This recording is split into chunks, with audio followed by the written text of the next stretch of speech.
know something interesting is sure to happen.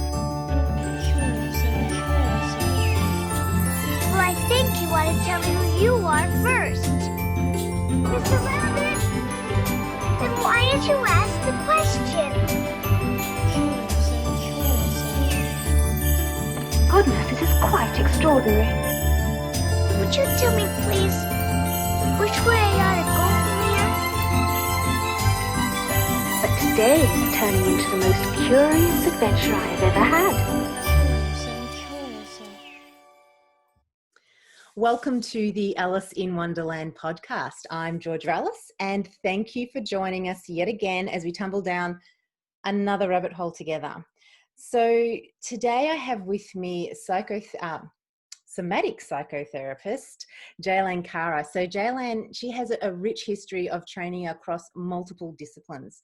Not only is she a somatic psychotherapist, she is also a flow coach, a meditation teacher, sexuality educator, and soul embodiment guide and facilitator. But before stepping into her current expression, she was a successful merger and acquisitions partner at a top-tier international law firm, having graduated from Harvard Law School. And she holds dual qualifications with the New York and Istanbul, I can't say it properly, bar. Anyway, we're going to keep moving on. I've got a tongue-tied. Ceylan marries the deep discernment and clarity she cultivated in her previous career with her understanding of the human psyche, trauma, flow science, and intuition developed over a decade-long process, working with many teachers and clients from across the world. And I can't wait to really unpack some of the things that Ceylan has done because it's so diverse. So welcome, Ceylan. Hello, thank you for having me. My absolute pleasure, and sorry for my tongue tied on Istanbul. I've still not Istanbul. There we go. You could say Constantinople as well. Yeah, I'd probably be better off saying that as well. But you know, a song's now playing through my mind. The Istanbul was Constantinople, but I'm not going to sing. So there's a question that I ask all of my guests on my podcast, and it's in the theme of the podcast title, which is Alice in Wonderland.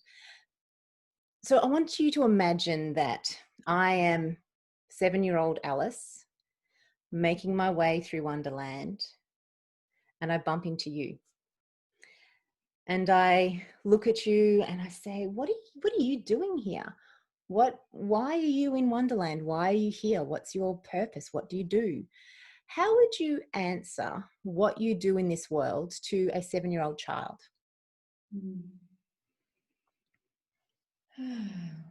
Yeah, I guess I can sum it up as saying that I'm here to remind people the magic that they are and that they carry inside of themselves, and that there's nowhere else to look really to unlock that. Yeah. Beautiful. So one of the things that I love about when I read out your bio was the diverse things that you do and to help unlock people's, their true self. One of the things that really piqued my interest was somatic psychotherapist. Are you able to expand a little bit more around what that entails and how that works? Yeah. As I think most people, I first started getting therapy sessions myself from more kind of mainstream clinical psychologists. And I learned a lot about myself, and it really helped me get a deeper awareness and understanding of some of my patterns and all of that. But there came a point where I hit a ceiling of some kind where I was able to see what I was doing and how it was being self-destructive, etc. But I wasn't really able to change them, and I wasn't able to get any guidance beyond cognitive explanations or prompts. And so as I was looking for something deeper, I came across with a modality that's broadly known as body psychotherapy, body-centered psychotherapy. And it really shifted and changed a very significant issue that I was dealing with since I was a little child in one session. And I was just really amazed at the impact of it. So what it does is basically it comes from the understanding that our bodies stores trauma, and our bodies is basically stores the history of our life in it, in our cells. And so talk therapy, working with consciousness, working with mindset is definitely helpful and part of the journey, but alone is not necessarily enough to actually release some of the holding patterns that we have stored in our DNAs, in our bodies, in our cells. So what body psychotherapy does is it also works with the body energetically and brings the body into the therapy session in a way where you actually start working with the stored energy and tension in the body. You change the way that you breathe, and then what happens is that it releases some of the trauma and some of the patterns that are literally locked in our the tension in our muscles and in the ways that we breathe, in our posture, etc. And it brings with it sometimes cathartic emotional releases as well. And then of course you include talk therapy and you include integration methods to help integrate all of that into your life, basically. But why I really like body psychotherapy is it looks at the person as a whole and not just as a person who lives in their mind, basically.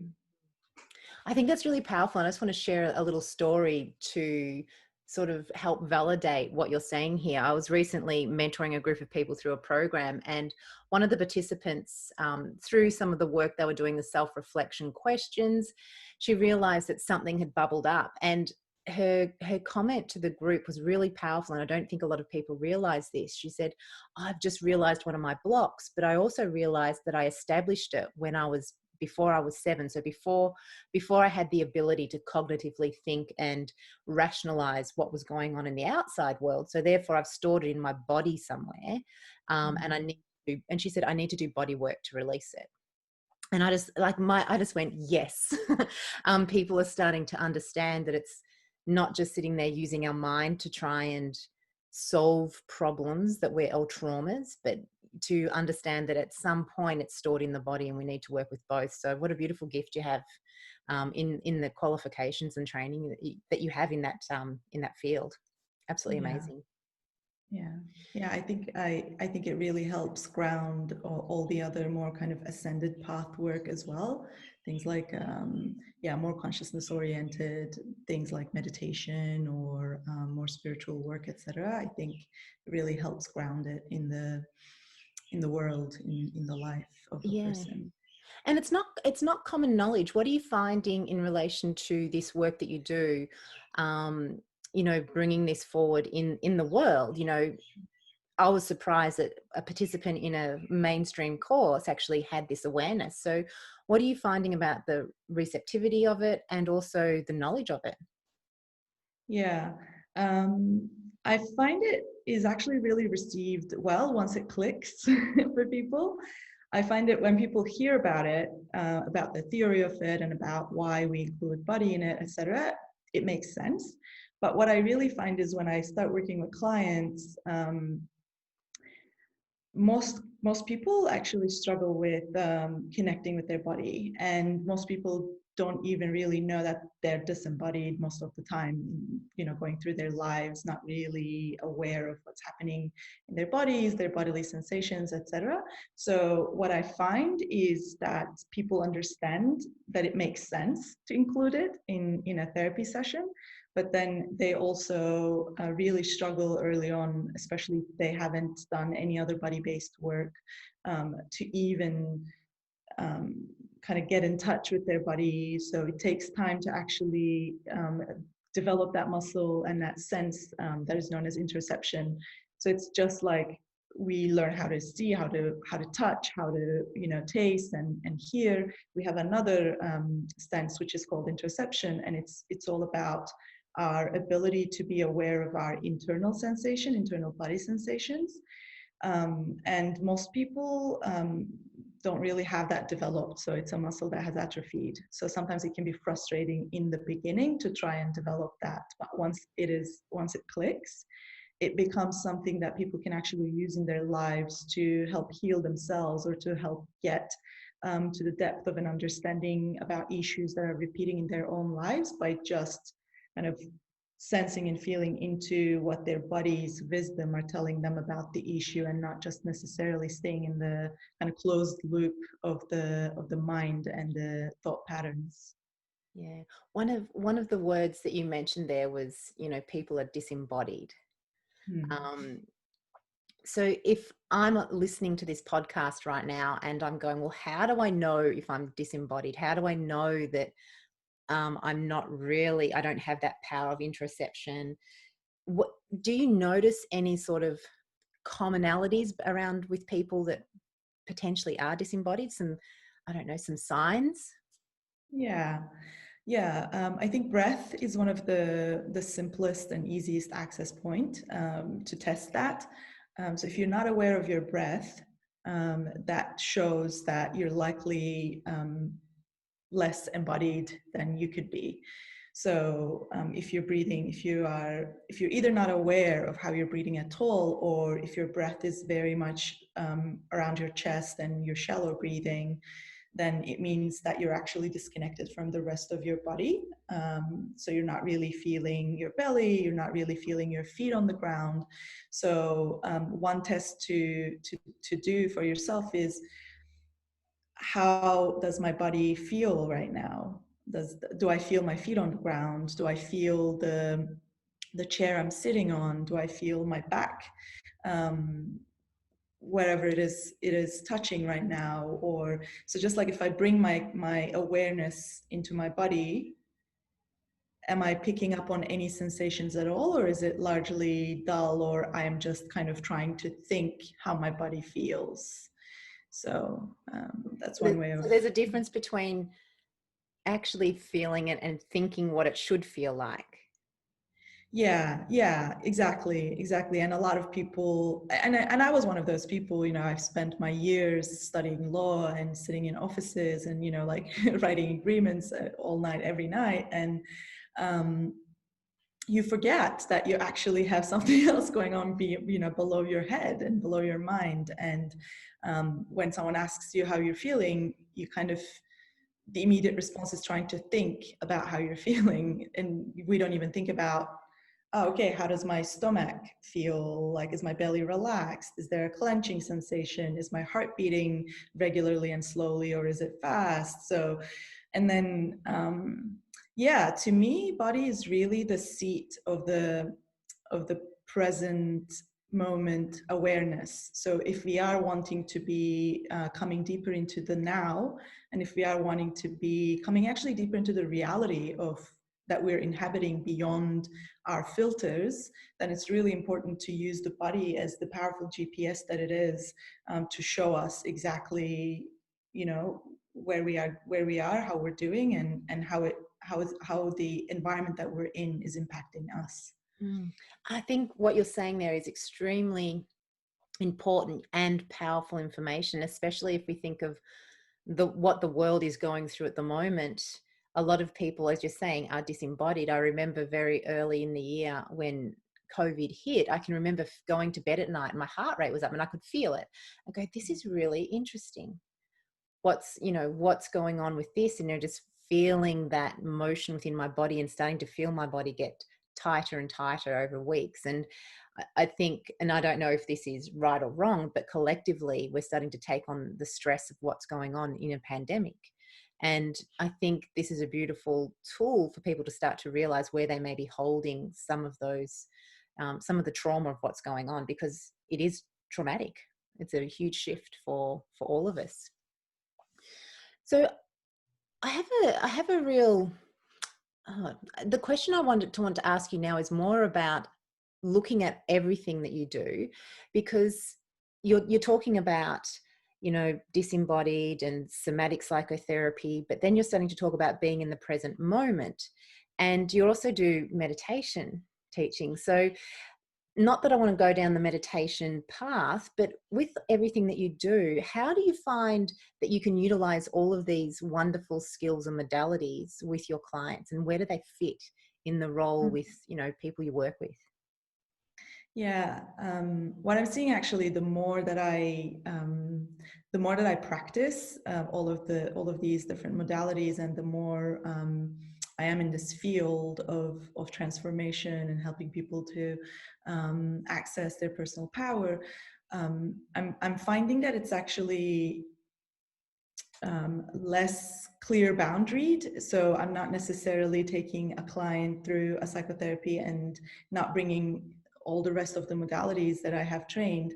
What I find is I go with what the moment is calling for, and also what the client is ready for, because all of those modalities are essentially trying to do the same thing, but they're just different approaches. So it's whether it depends on how much work someone that I'm working with has already done, and therefore how open they are to be trying deeper and more cathartic modalities, and also where they're at. Like if someone is really struggling with stillness and with coming into a calm place, and they're very busy in their head, meditation could be great, but meditation could also be really difficult for people like that. So then maybe doing something more energetic and more active could actually help this person to calm down better. So like I don't really have a recipe and packaged programs, as you will, that addresses specific things. What I do is I try to look at the person as a whole, and respond to whatever is called for in the moment, and how that person is receiving or not receiving. Whatever's in. You have an amazing and extensive toolbox. So it sounds like you'd be a great person to go and sit with and have some time with. So how does a Harvard law school graduate move from doing, working in law, mergers and acquisitions, to doing what you're doing now? Because for most people, they're at different ends, of the spectrum. So what was the journey that got you to doing this amazing work? Yeah, it does sound like they're the two different ends, but to me it was actually a single path. And it's really interesting that you started your podcast with the question about the 7-year-old Ellis, because that's pretty much where my journey started. Because as a little girl, I've always been super fascinated about the universe, about the consciousness, about the reality, and I was also super frustrated about like how is not everyone else is trying to figure that out, and instead there seem to be just going on about their daily tasks without really wondering about the nature of reality, and about the planets and the universe and the galaxies. And so to me that has always been a passion, and initially I've just basically devoured everything. I have a very powerful mind, so I've just devoured everything that I was able to have access to by means of books, and even like through reading, the Quran and the Bible and the Torah, just to see, what the wisdom traditions have to say about the nature of reality in this earth. So this has always been something that I really, truly been fascinated by, but I just haven't really found an access point early on. And to me, law came in when I was 12 years old. I decided, okay, there's also this world and this reality, this kind of 3D reality that we inhabit. And I'm also fascinated and excited about that. So I want to learn about the structures. I want to learn about the architecture that actually governs this reality. So to me, I don't see that very different. I'm just always interested in the architecture of the dimensions that we inhabit and of the realities that we inhabit. So law to me was one dimension of that. It was just the reality in the more maybe mainstream way that most people inhabit. And but I've never really lost my fascination with the unseen world and with the unseen side of humanity as well. So even as I was studying and practicing law, I was in parallel actually training in a lot of different modalities. Like my psychotherapy training started when I was already practicing law. Not necessarily thinking one day I would start practicing that. I didn't really have that plan in my head at all.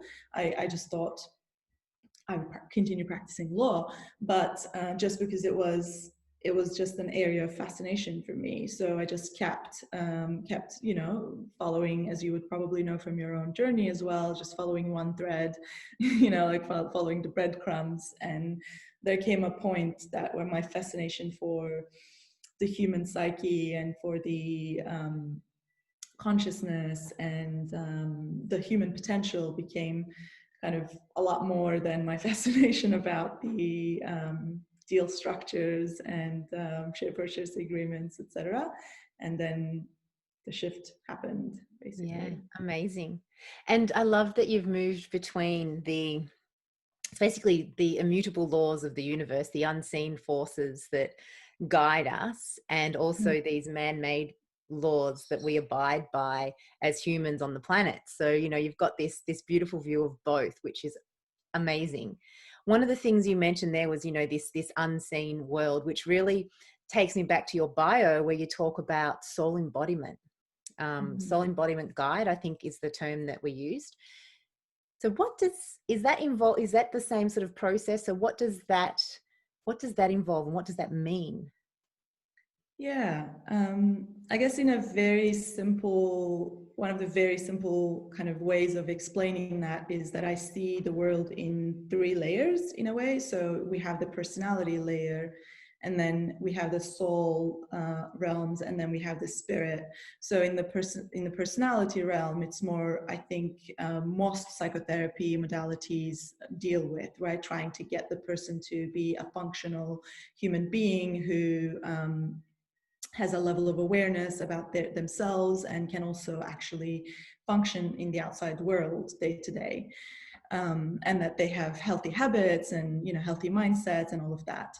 So that's one level, and that's important, and it's foundational to have that. And then there's the other layer, which is the soul level. So the definition of soul is a tricky one. The way that I experience soul, when either I am in a soul space or when I receive a transmission from someone that I believe is coming from soul, it feels like it's a place.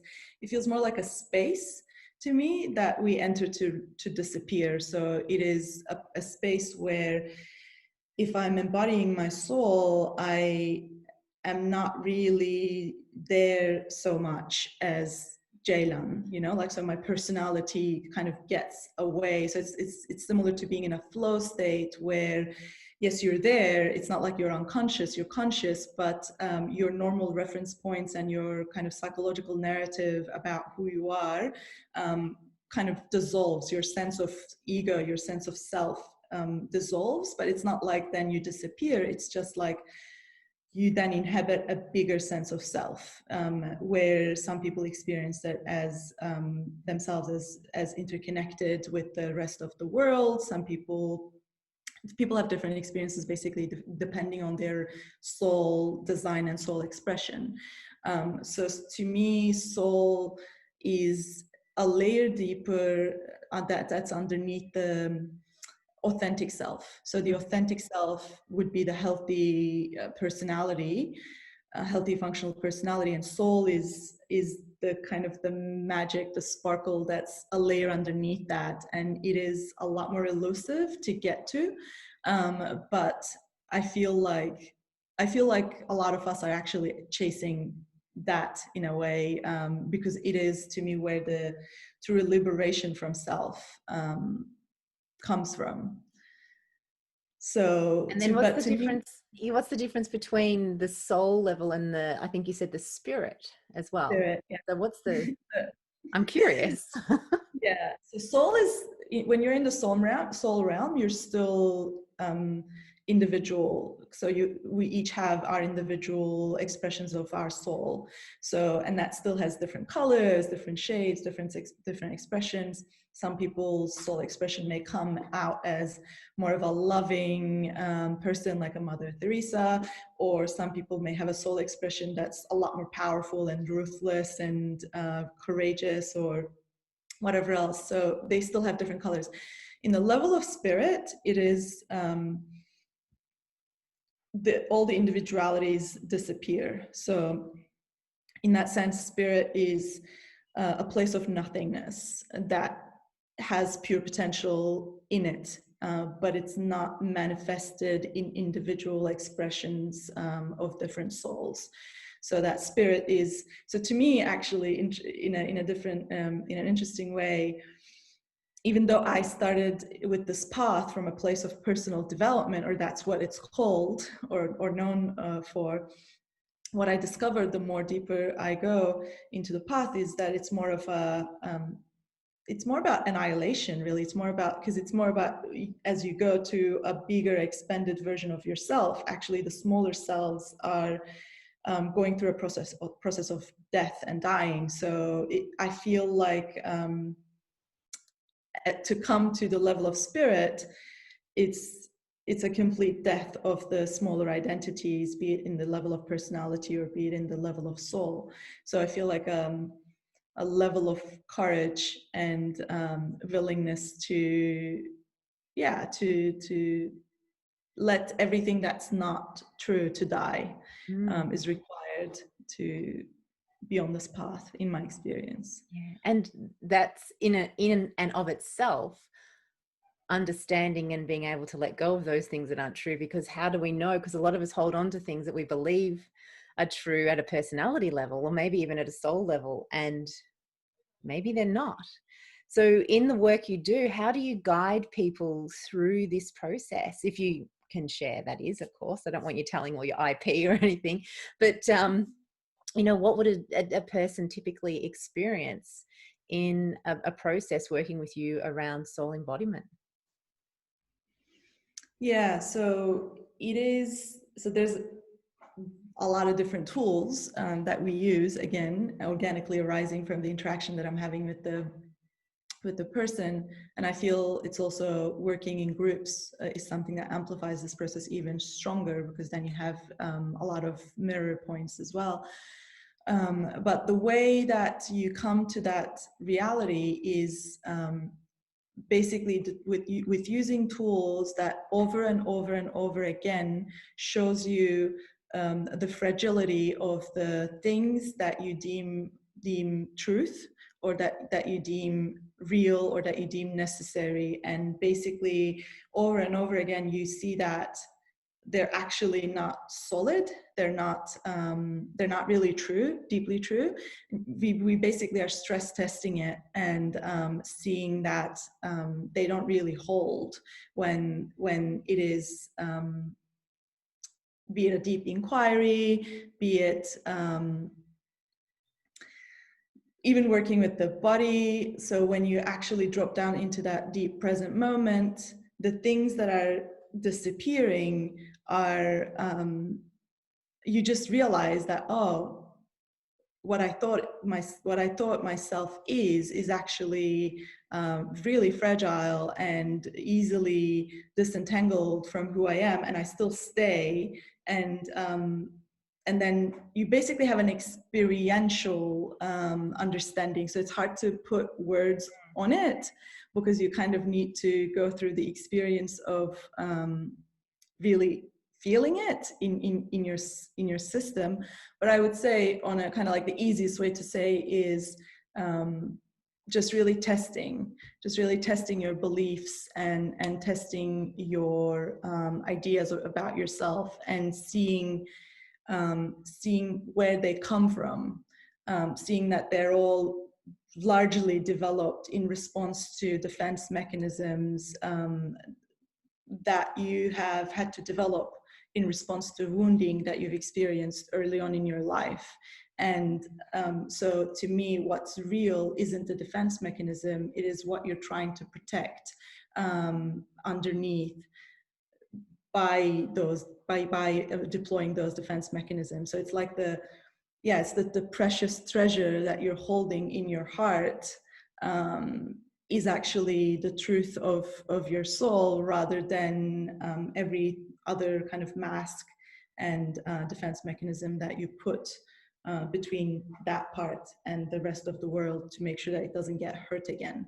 And it's about discovering that that part is actually holds a lot of power, and it's not as fragile as we think it is. And the reason that we sometimes feel that it is because at the time it gets wounded early on in our childhood, it's just the vessel that we had as a child. So our ego, our personality wasn't as developed to be able to protect it. But as an adult, it's actually that reality is actually no longer relevant. It's just that we keep living in the past and in that reality.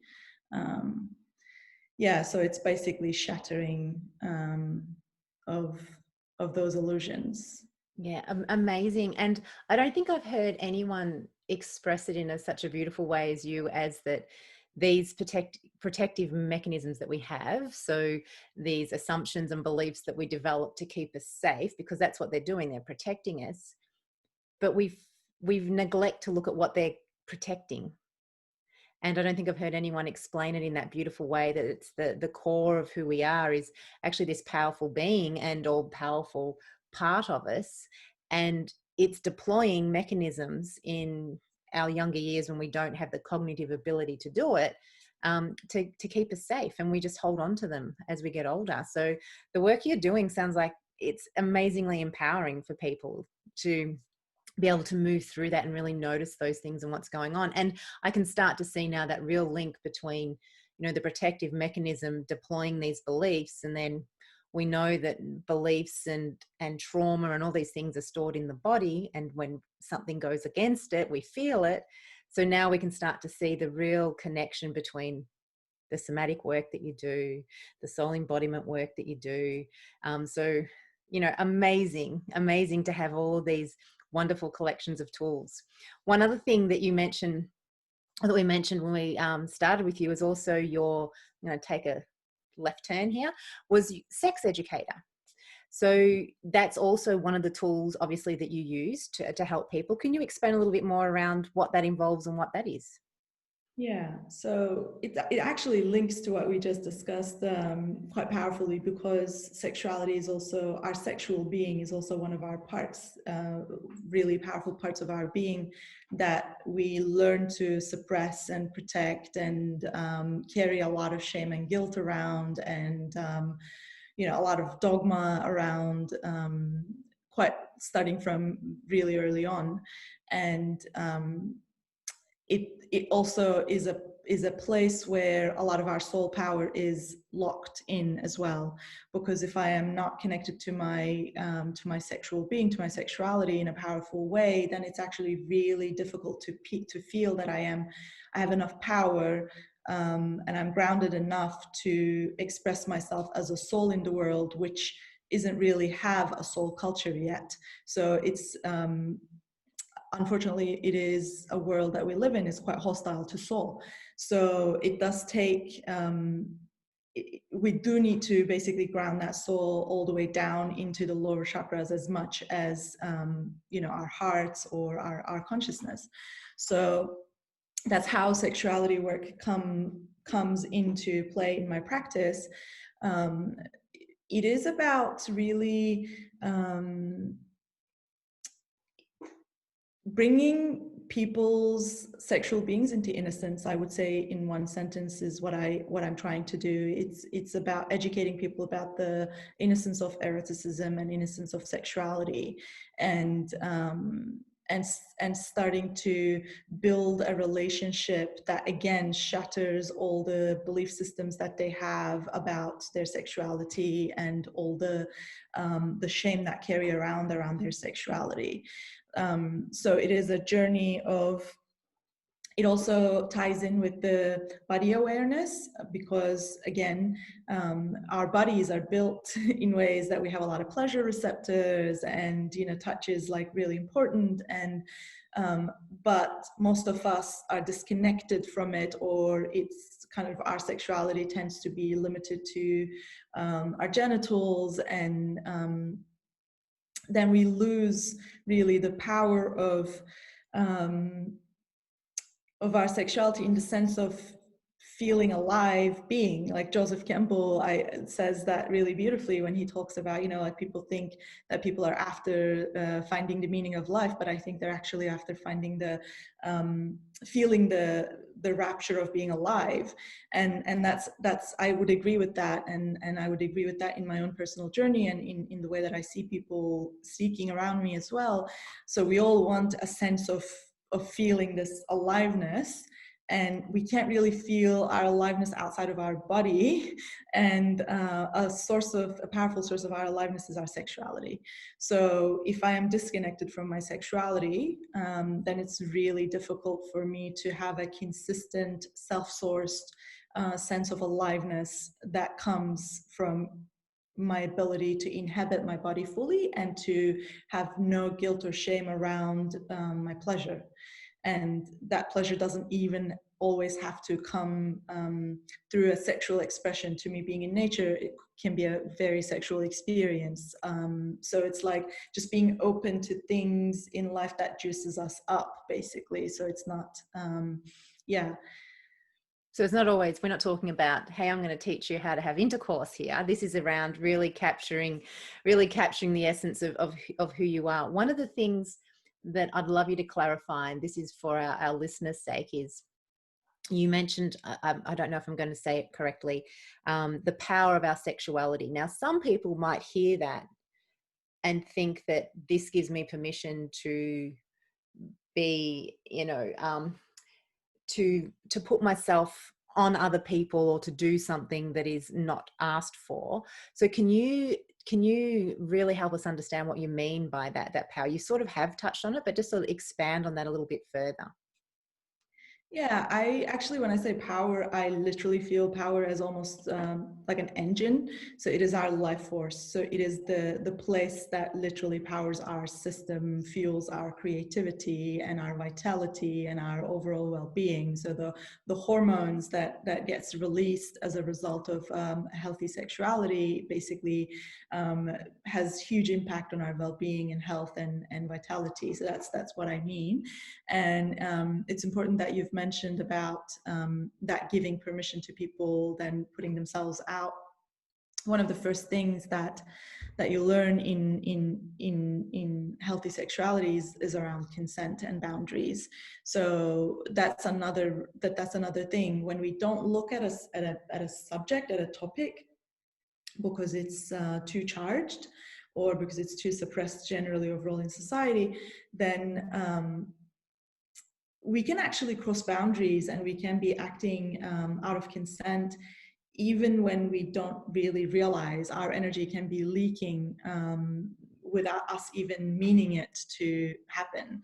So the way that I see unpacking sexuality is unpacking something that both has a lot of power, but also has a lot of distorted energy around it. So like having the courage to look at that individually, and then raising children and a society that also feels comfortable looking at that, I find just helps normalize it and brings innocence to it. And instead of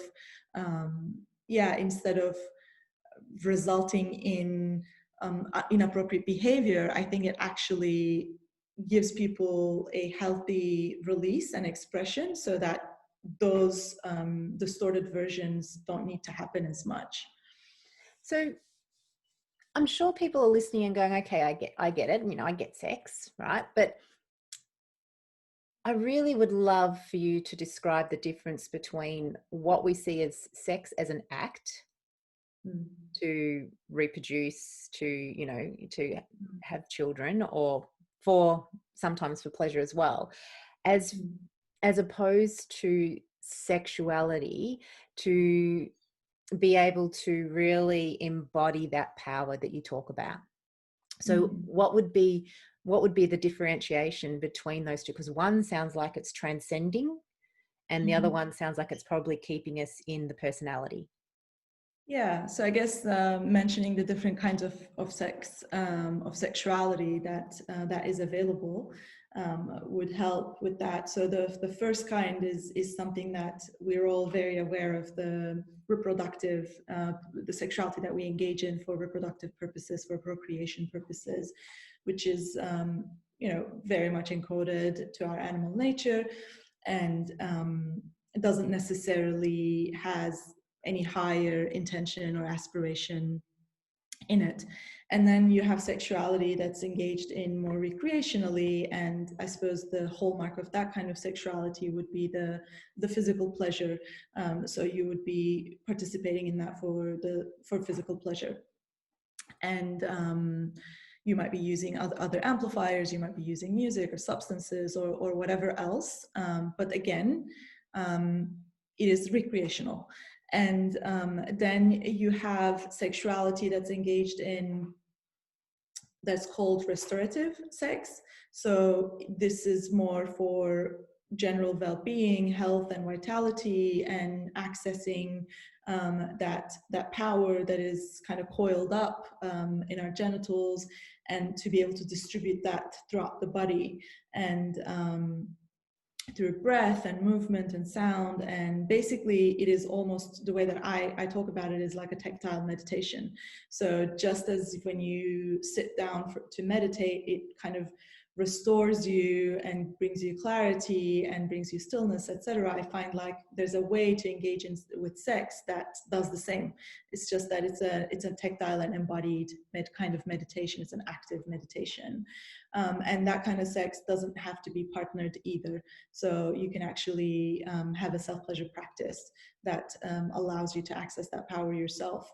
And then you can, as you've mentioned, you can have a sexuality practice that's geared towards transformational experiences and transcendental experiences, which you see in tantric practices or sacred sexuality scene, where it becomes really a spiritual path. So it becomes less about the act of engaging in sexual behavior, and it becomes more about sublimating that energy into higher planes of your being, and through that accessing a state not too dissimilar to flow state, really, that gives you access to that other levels of consciousness and altered states of consciousness, and hopefully clarity around the nature of reality, nature of who you truly are, etc. So those are different kinds of sexuality. The one that I teach most would be the restorative sexuality to my clients, because I find that really supports self-love, that supports self-compassion, that supports someone's ability to increase their own aliveness and their own joy and enthusiasm for life. So that's something that I find is quite foundational. Yeah, and I love that, because it really, when you're talking there, the restorative and the I think you called it transcendental sort of experiences and practices, I think a lot of us don't realize that that's available to us either. And we go about practices 1 and 2 that you spoke about, and we don't realize that there's another level that we can do, and I love the way that you said it's restoring our well-being, our energy source, and who we are on the inside. And I also love hearing you speak around taking that energy that is produced, or that power that is produced through our sexuality, to be able to transmute that and move that into other realms, to be able to connect with potentially, now this is, you can help me out here, connect probably to the spiritual realm, which you spoke about earlier. So I can, we're coming full circle here with everything you've spoken about, that there are ways for us to do that.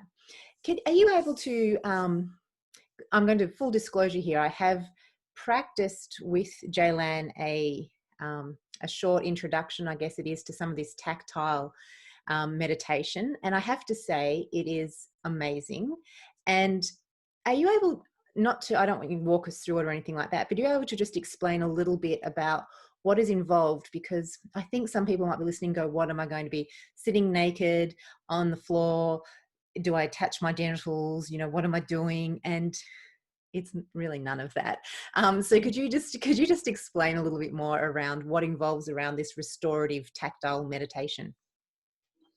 Yeah, yeah, sure. It is, so it's basically a self-pleasure practice, and it is about, what I usually start with is activating the hands, because we have a lot of pleasure receptors in our hands, but most of us aren't necessarily trained to use our hands as sources of pleasure and as sensing the inflow of energy. We generally use our hands to do things, or it's more like outgoing, or even when we are engaging in more sensual sexual practices, we still tend to use our hands to give pleasure to someone else rather than really tuning into what's coming in. So any practice of self-pleasure, I think it's important to start with activating the hands in that sense. So just basically tuning into the sensations in the hands and starting to feel the pleasure that you're receiving through your hands. And then I would actually recommend that the genitals are touched last. You might even have a whole self-pleasure practice where you don't even touch your genitals. So it doesn't even have to include that. And because this is all about repatterning the sort of messages that we've received growing up through sources that are not necessarily great for that. It could be through porn or through media or television, etc. So it's actually all about finding and discovering what we want and what we enjoy and what we don't enjoy. So the 3 keys to any self-pleasure practice would be sound, breath, sound, movement. So you would be experimenting with your breath, with deep breathing, and sometimes fire breath that is kind of quicker, and you would be using your movement to kind of steer the energy and to help you move your sexual energy throughout your body rather than it remaining mainly in your genitals. And you'd use sound as well, because the mouth and throat are actually directly connected to our genitals, and so activating our sound and our breath and keeping the mouth open and engaged actually has a huge impact on the level of relaxation that you can feel and openness that you can feel in your pelvis, and therefore basically increases your ability to experience pleasure. And then it's all about really touching different parts of your body. You may even be clothed, and it's all about touching different parts of your body and experimenting with different kinds of touch. It could be earthy touch, it could be fiery touch, or airy touch, watery touch, whatever. It's kind of like experimenting with different pressures and with different places, and even actually approaching with curiosity and kind of like a lightheartedness and almost like a child who's discovering their sexuality for the first time. Because unfortunately that is the case for most adults who ends up going through the life with a very limited understanding of how sexuality should look like and feel like and how it should express. So just like bringing the childlike curiosity into the practice, and using our breath and movement and sound and touch, and just playfully, you might even want to look in the mirror, and it can be really emotional actually, because if you've not really touched yourself with that awareness, with that loving presence, like bringing that into yourself could be quite revolutionary and quite emotional. So just allowing whatever emotions might be there, it could be tears, it could be nerves, it could be sadness, whatever it is. So just basically it's a practice of being with yourself and giving yourself the loving presence that we so tend to give to other people but fail to bring back to ourselves. And to just really be present with whatever is there, with no judgment, no goal. So in any self-pleasure, it's really important that there's no goal of orgasm, or there's no goal of anything really. It's just like meditation. You're sitting to meditate. You're not necessarily have an expectation of being awakened in one session. Yeah.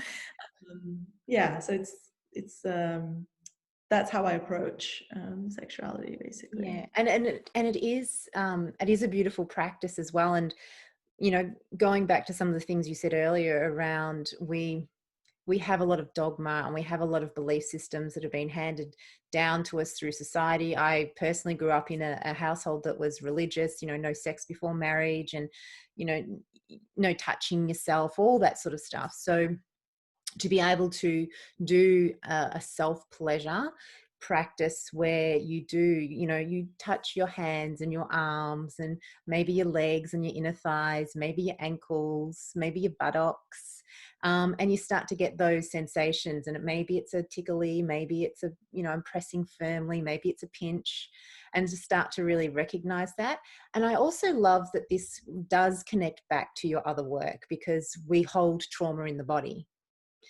And if we have interior perception, we can also start to notice, well, oh, hang on a minute, why am I not liking this when I'm touching this part of me? What is held there? And it probably becomes a really good tool for, well, not probably, it sounds like a really good tool for transformation. So as we round out this call, this podcast, is there any words of wisdom or key learnings that you've had through your process, through your journey, that you would love to share with our listeners around anything that we've spoken about today, or anything that you feel has been left unsaid? Yeah. I would say one thing that I really came to understand is, you really need to go there to know there is one thing, and also the only way is really through, and there's just no way around it. I'm someone that has spent quite a lot of time and energy and mental power to try and figure out a way where I can actually grow and be the person that I want to be, without necessarily going through the vulnerabilities and the, that exposing of myself and my wounds and all of those parts. But there comes a point in the journey that you realize there's really no way around it. And the whole point isn't to make us kind of bulletproof human beings. It's actually to make us even more open and vulnerable, and see the power in that, and embody the power of that, and not mistake vulnerability with weakness. And and there's really nowhere else to go. So Beautiful. Yeah. Beautiful words of wisdom. Thank you so much. So if our listeners have been, you've piqued their interest with some of the work that you do, how can they reach out, get hold of you, and do you have services that you offer, or programs or things that you do that they could potentially jump on board? Yeah. I do offer programs that I kind of create, like bespoke trainings basically, that I create and announce. And I also work one-on-one as well with clients that again are quite bespoke, depending on the needs and the desires of the client. So the easiest way to get in touch with me would be through social media. So either through Facebook or Instagram. That's primarily where I am announcing my programs currently.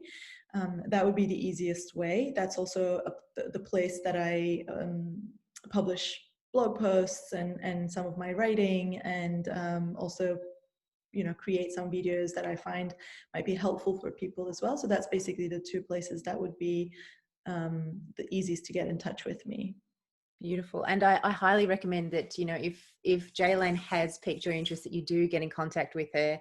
As I said before, I have practiced one of her tactical medications. Gee, it's getting late for me. Meditations. Started with Istanbul and now it's medications. We'll get there. It's been a long week. But yeah, absolutely beautiful practices. And so much knowledge and you bring so much to the world. So I do encourage people to absolutely reach out to you. And thank you so much for sharing your wisdom, but not only just sharing your wisdom on this podcast today, but for the work that you're doing in the world, because right now we need more people like you doing this really transformative work that encaptures the whole, not just one aspect of us. And it's beautiful work. So thank you so much. Thank you. It's been a pleasure.